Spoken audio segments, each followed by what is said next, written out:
Hi, everyone. This afternoon's mini lesson is really going to start with your construction guide, or what I like to call a support guide for your détournement. Uh, you may or may not be ready for this point according to your workshop goals that you have in steps that was indicated in this morning's mini lesson. But what I wanted to do for this afternoon's mini lesson is really kind of point you into the direction of understanding what you have to do for the final product. Sometimes thinking about the end in mind will help us navigate in spaces within our workshop time. If I imagine correctly, you're listening to this, and I imagine you're either tinkering with your concept, or maybe you're getting ready to get some feedback on your work to make sure that you're getting those messages conveyed that you want to have conveyed in your détournement.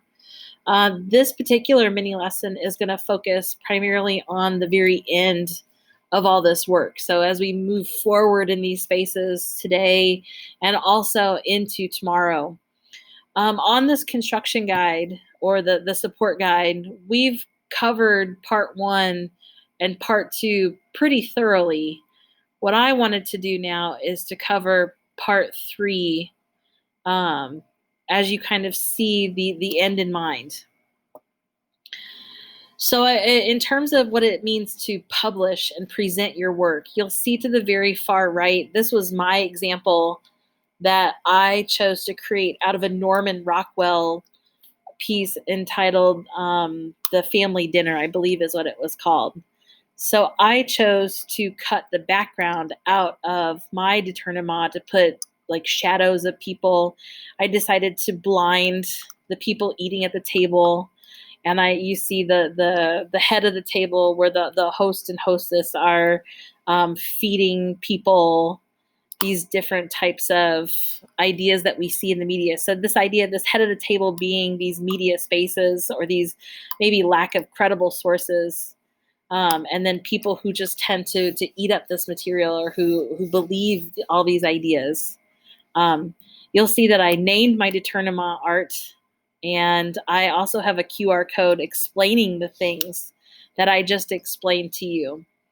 So I want to kind of bring your eyes under part 3 where you see publishing your détournement. So I have some things that kind of maybe serve as a checklist. 1, you want to use the canvas provided in class. Remember, you're going to need permission in order to get that into your hands. I only have enough for 1 per project, and I want to make sure what goes on it is going to be the highest quality we can possibly make it. Number 2, I recommend that you minimize your printing. You can fit images onto 1 page rather than having more than 1 page, for example. 3, Mod Podge is a form of glue that glues the images to the canvas. You might notice some of the examples in class are those images are glued to that canvas. So we're going to Mod Podge your canvas when everything is said and done, and it doesn't take a lot to do that. The next thing I would recommend is construct something that shows professionalism. So no handwriting, unless it's intentional. Everything is digitally created and looks well put together. Lastly, your name on your creation. I want you to create a name tag for your artwork as well as your name. So if you take a look at mine down here, you'll see that you want to title your work as well as put your names on it too. And you'll see the name tags that were created from last year's examples. Yours is going to be made pretty similarly.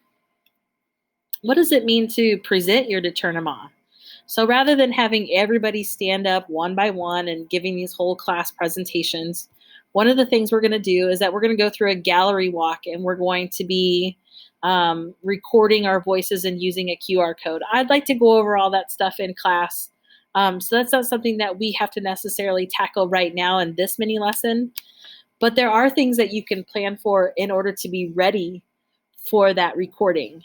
So if you take a look at the 4 questions that are listed here, you and your partner or your team will be responsible in talking about those 4 questions on your brief recording. And on that recording will then be turned into a QR code. Okay, so one of the things that you might be thinking about is, what do I need to put on my canvas? How can I minimize my printing? Who's going to make the name tag? What's the title of this going to be?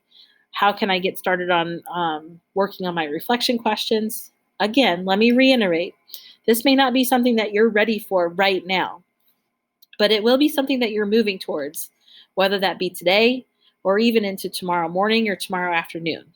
I just wanted to kind of give you a glance into what that final product is going to entail.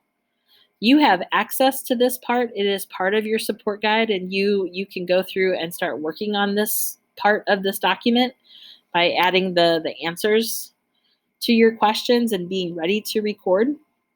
But it's not something that has to be done at this moment, because you may be doing things like working with your concept, seeking feedback, and making revisions. So this mini lesson is just more for looking ahead. Tomorrow's mini lessons will really focus on the details of how we put this final piece together. I'll help you go through all those things. If you have any questions, let me know.